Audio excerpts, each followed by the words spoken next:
Brasil, um país continente. 47%, quase a metade de toda a América do Sul. Um gigantesco país cujos pontos extremos, norte e sul e leste e oeste, distam mais de 4.000 quilômetros nos dois sentidos. Um país difícil, que em seu imenso território poderia colocar lado a lado toda a Europa, menos a União Soviética, a América Central, o Japão, a Tailândia, Israel, e ainda sobraria espaço. Este é o Brasil cuja história começamos agora a rememorar. Foi este país gigante, este Brasil de dimensões continentais, o cenário dos fatos que vamos iniciar neste momento. E que começamos a recordar na imagem de jovens que ainda eram crianças quando tudo aconteceu, ou de crianças que nem sequer haviam nascido quando tudo se passou. Dos que não puderam viver as experiências daquela época. E assim, a eles, aos jovens, aos que não viviam ainda, dedicamos principalmente este programa. Bem como a todos aqueles que aos poucos foram esquecendo os dramáticos instantes de 11 anos atrás. Quando o Brasil era outro, era o Brasil de ontem.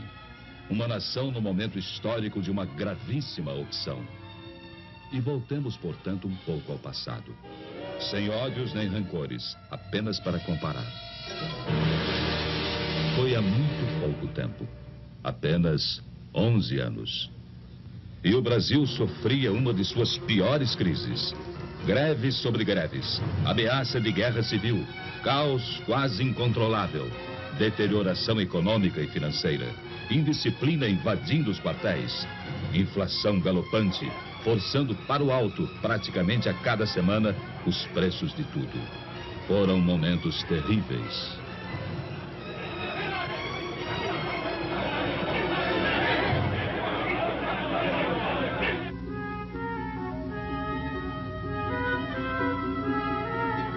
Naquela época, você podia ler a manchete de que era pedida a falência do Banco do Brasil. Eis uma daquelas manchetes. Hoje parece humor negro, diante desse gigante que é o Banco do Brasil, já se afirmando no mundo inteiro. Mas aconteceu. Os jovens de hoje, é certo, não se lembram disso. Eram crianças naquele tempo. Tempo de incertezas. O mundo num de seus melhores períodos de prosperidade. E o Brasil, uma triste presença entre as exceções. Apontado como devedor difícil, de chapéu na mão, mendigando apoio. Pedindo o reparcelamento de compromissos financeiros vencidos. Em situação de quase insolvência. E visto por sua importância no continente como um barril de pólvora, cuja explosão levaria também o caos às nações vizinhas. O Brasil é um país enfermo, dizia-se lá fora. Será uma nova Indochina. O gigante está de joelhos. Essa é a opinião corrente. Fazendo ainda mais triste a nossa imagem pelo mundo afora.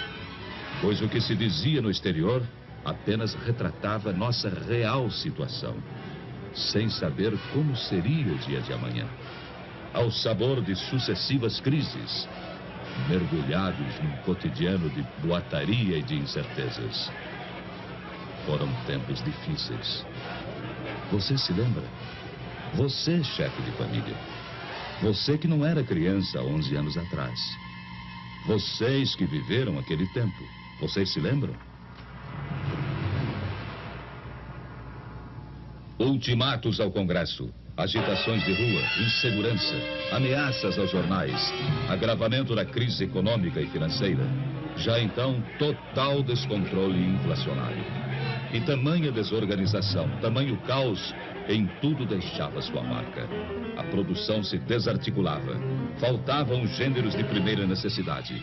Pedíamos de joelhos aos credores que esperassem por nós. Havia greves ao menor pretexto, filas para tudo. E, em última análise, quem sofria era o povo, que era levado às ruas para pedir, talvez nem ele mesmo soubesse o quê. Perplexo, sem ter para quem apelar. À espera de uma solução, fosse qual fosse. E por pior que fosse, melhor seria do que solução nenhuma. pois aos poucos o país ia resvalando para o impasse final. Você se lembra?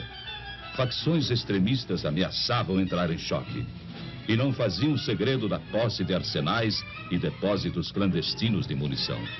Era o caos irremediável que chegava a passos largos. E sobre o caos brotavam já o suborno e a corrupção.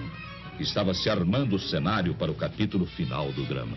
Um drama de consequências imprevisíveis e que ninguém na época poderia dizer ao certo como iria terminar. Pelegos, agitadores, bajuladores e adesistas, aventureiros e por trás deles o comando vermelho dos comunistas. E até gente séria, idealista, mas iludida. Havia de tudo. Havia de tudo naquele imenso caldeirão fervente em que se transformava o Brasil. Você se lembra? Não se sabia ao certo quem estava mesmo à frente do país, quem dirigia os destinos da nação. Por isso, não podia haver comando, nem disciplina, nem ordem e nem progresso. E muitos donos se diziam os verdadeiros donos da situação. Foi há 11 anos atrás. Há apenas 11 anos. E hoje, ao documentar aquele passado ainda recente, uma pergunta chega a se impor. Como foi possível aguentar? Como o Brasil resistiu? Pense nisso. Você gostaria de voltar àqueles tempos? De experimentar as mesmas angústias? De sentir as mesmas incertezas e inseguranças?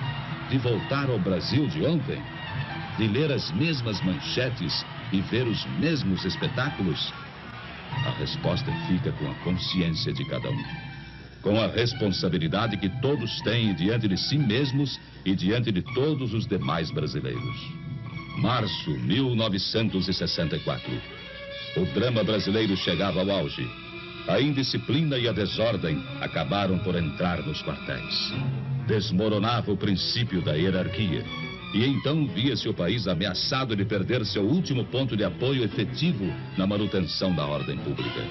Dali em diante, nada mais que o caos absoluto, a desordem total, a violência sem freios nem medidas. E a todos se evidenciou que o Brasil caminhava para o pior. Caminhava para a guerra civil de consequências imprevisíveis. Foi há apenas 11 anos atrás. O peso do medo e da angústia já era insuportável. Falava-se em matar, em fuzilar, em destruir. A união de pelegos e comunistas afiava suas armas. E tudo indicava que nos próximos dias, ou nas próximas horas, brasileiros se lançariam contra brasileiros. No norte, no nordeste, no sul, nas cidades, no campo, em toda parte. Você se lembra? Era o Brasil de ontem.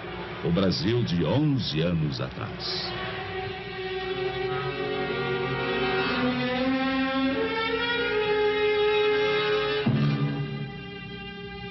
Foi no último instante, quase no momento derradeiro. E quando o país estava à beira da guerra civil, quase em pleno caos, alguma coisa aconteceu. Era impossível continuar suportando tantos desmandos, tanta incompetência, tamanha anarquia. E o clamor de vozes conscientes encontrou eco em soluções inadiáveis. E as Forças Armadas, elas próprias, mais do que ameaçadas, foram chamadas, praticamente intimadas, a cumprir a lição que o momento lhes impunha. Restabelecendo a ordem e livrando o país dos trapos vermelhos que ameaçavam sufocá-lo.